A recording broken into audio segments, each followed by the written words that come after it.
Thanks, Brian. All right, so this is a bit about the process that we deploy for McConnell Foundation. I'll walk you through the steps, so maybe give a little bit more detail. The first thing that we encourage our partners to do is read through the resources that we have. So like I'm seeing a lot of questions in the Q&A related to specific projects, and generally speaking, we have the funding database and our funding and partnerships guide that kind of detail a little bit more what we do and don't fund. Obviously, when we're presenting, sometimes we may miss out on some things. But the second part of this engage and inform part is to book office hour through our website. I just noticed in the chat someone mentioned that they're trying and they're having an issue finding an available time. So we're going to have to work with our tech experts to see what the glitch is. But I can assure you that will get dealt with as quickly as possible. But that's sort of the two preliminary steps before taking any time to begin writing an application. So once you feel like you're ready and you have something that matches our strategies, you can register, or if you already have, log into our Flux system and apply for and begin writing the short application. Part of this process is recognizing that our partners' time and resources are finite, and we respect that. So we start with a short application. You can give sort of a broad idea of your intentions and the ideas that you may have and how they tie to our strategy.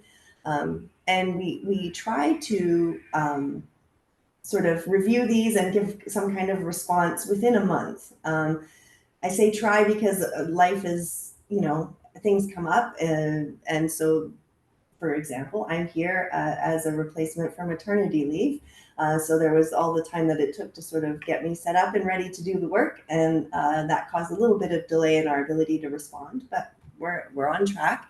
We're getting there. So once we finish that review, then we're able to sort of make a decision whether or not it fits with our strategy or not. And if it does, we will invite our partners to do the longer application. So this one takes a bit more time. It's a bit more detailed, involves more of a detailed budget, that sort of thing. And this process, once you've submitted that, it can take up to 3 to 5 months for us to review, conduct due diligence, meaning that we'll go through some of the partners that you've listed and speak with people and research about the project and that sort of detail of due diligence, which takes a bit of time. Finally, at that point, we're able to make a final decision. Of course, as a private family foundation, our job is to help you and support you to present your best foot forward, and ultimately decision-making lies with the Board of Trustees. So we're here as a support for you all. Next slide. So we've talked a little bit about what we do and don't fund, but it's like it's not hard in stone. There are a couple of points that are definitely a hard no, but there's always examples and gray areas and things like that. So we try not to be too directive when it comes to eligible and ineligible. But some of the things that we won't consider, because we have that, as Jane mentioned earlier, the Montreal stream, we generally don't consider applications that are for Montreal, aside from applying through the Montreal stream specifically. Generally speaking, we don't fund general fundraising campaigns or reduce deficits. We also don't contribute to endowments for universities and hospitals. And another big one is that, which gets a bit tricky again in reconciliation, and I want to recognize that, in the Jay Treaty and the complications of borders and what borders mean colonially and not colonially, but we don't fund organizations outside of Canada, the colonial border of Canada. That's just a rule. So international development projects also fall outside of that, recognizing again the term international and national and border is very colonial in nature. However, this is just the sort of parameters that we have as a private Canadian family foundation.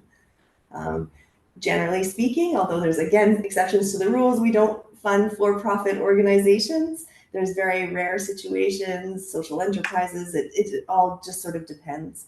Same with private schools. It's generally something that we wouldn't look at initially. And again, because there's gray areas, there's like things that we say, oh, we don't fund that, but if it's part of a larger project that makes 100% sense towards the strategy, then it's different. So The primary activity being a podcast video publication would probably not be approved. However, if that's part of a larger project that involves economic reconciliation and is very much tied to the strategy, it may be considered as an activity of a greater project. Same with conferences, workshops, seminars, trainings, scholarships, and subsidies. So those are things that perhaps may form part of a larger project proposal. However, if that's the sort of feature of it, then it might not be considered. So we've mentioned it a few times, but this is our sort of set of resources that we encourage all of you to take a look at, spend some time with before investing any time or resources in making an application. There's the funding and partnerships guide. We have sample applications so you can see the type of questions that we ask. Booking virtual office hours with our team. That's really a useful tool, and talking in general about our strategies and that sort of thing. And then also we have the funding database. So for those of you who are thinking like, well, would you fund this or would you fund that? You might want to look through some of the things that we've funded in the past to get a better idea of if that might or may not fit. Before I pass it along to Brian, I just wanted to say thank you, everybody. I see some familiar faces in the chat, and it's really nice to see you. I've been out of Canada for a long time, and so warms my heart to see community still being community, and I'm really grateful to be part of it. And thank you.